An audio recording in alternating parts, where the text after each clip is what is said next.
नमस्कार दोस्तों, मैं प्राध्यापक विलास खैरनार।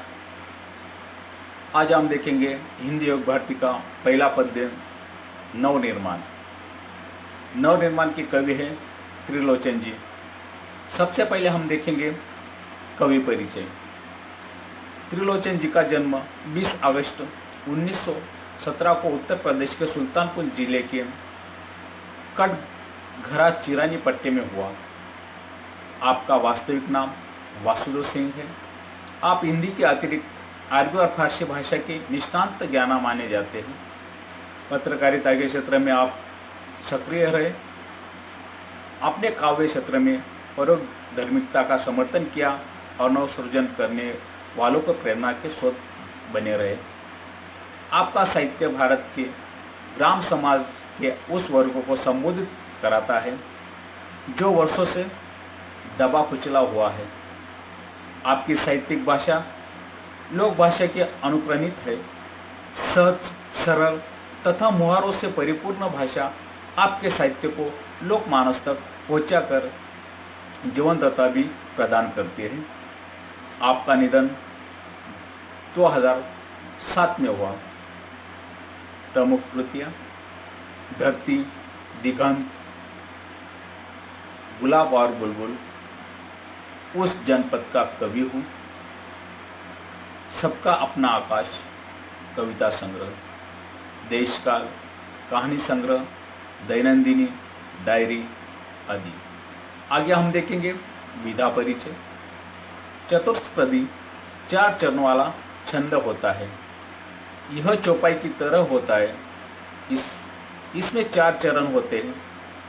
इसके प्रथम, द्वितीय और चतुर्थ चरण में तुकबंदी होती है। भाव और विचार की दृष्टि से प्रत्येक चतुष्पदी अपने आप में परिपूर्ण होती है। आगे हम देखेंगे पाठ परिचय। प्रस्तुत चतुष्पदियों में कवि का आशावाद दृष्टिगोचर होता है।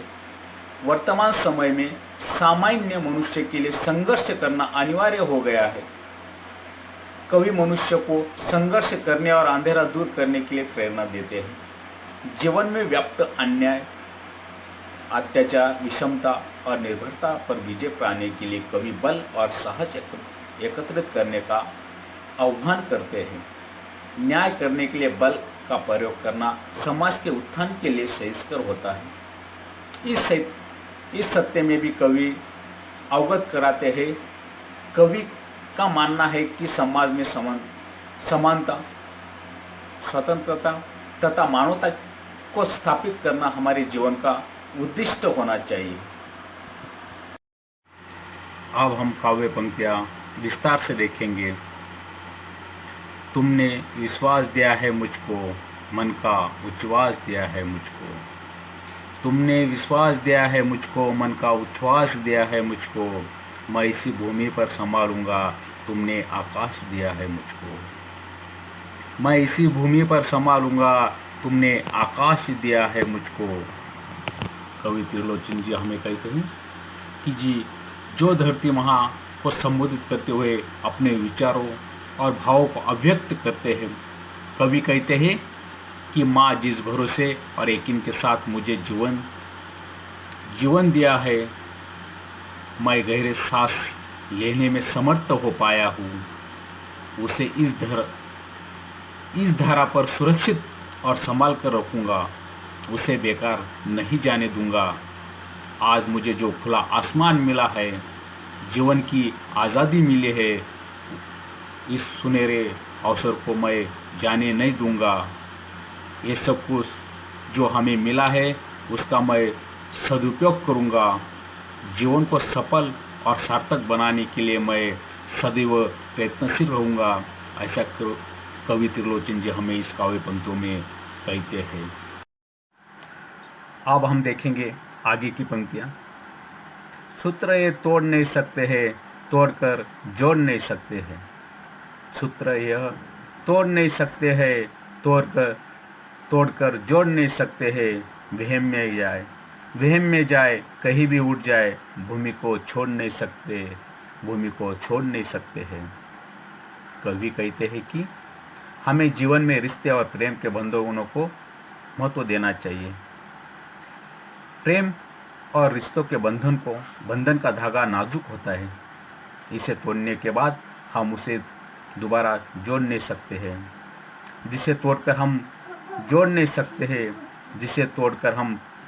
नहीं सकते, इसलिए उसे तोड़ने का अधिकार हमें नहीं है। धागा एक बार टूट जाता है तो दोबारा जोड़ नहीं सकते। यही कवि हमें कहते हैं, जीवन में सफलता पाने के लिए, कामयाबी के लिए कहीं भी चले जाए, हमारे सामने खुला असीम आकाश है। भले असीम आकाश की उड़ान भर ले, पर यहाँ की धारा हमारे लिए वो लगाव आत्मीयता से जुड़ा हुआ रहना चाहिए। दरअसल धरती से जुड़ा रहकर भी हम मनुष्य लक्ष्य प्राप्त कर सकते हैं। कहने का तात्पर्य है कि सफलता की उड़ान भरने पर अस्तित्व का आधार को भूलना नहीं चाहिए। मातृभूमि के प्रति लगाव जो मन में है वो हमेशा बनाए रखना चाहिए। यही कवि हमें इन पंक्तियों में कहते हैं। अब हम देखेंगे आगे की पंक्तियां। सत्य है राह में अंधेरा है, सत्य है राह में अंधेरा है, रोक देने के लिए घेरा है, रोक देने के लिए घेरा है। काम भी और तुम करोगे क्या, काम भी और तुम करोगे क्या, बढ़ चलो सामने अंधेरा है, बढ़ चलो सामने अंधेरा है। हमें कवि इन पंक्तियों में कहते हैं कि यह सत्य है कि जीवन की राह में अंधेरा है, अर्थात जीवन के रास्ते में संघर्षमय है। जीवन का रास्ता एक संघर्षमय कठिनाइयों से भरा हुआ है। जीवन का रास्ते पर अनेक समस्या हमारे सामने बाधा या रुकावट बनकर आती है, पर हमें हताश और निराश नहीं होना चाहिए, बल्कि डटकर सामना करना चाहिए। हमें काम भी है, जिम्मेदारी को भी पूरा करना है, दूसरा कोई उपाय भी नहीं है, इसलिए सदैव आगे बढ़ते चलना है। जीवन पथ के अंधेरे को यानी कि कठिनाइयों का सामना साहस के साथ करना है। कठिनाइयों से डर के या हार नहीं मानना चाहिए। कठिनाइयों को डर के हमें हार नहीं मानना चाहिए। कवि यही हमें इन पंक्तियों में कहते हैं।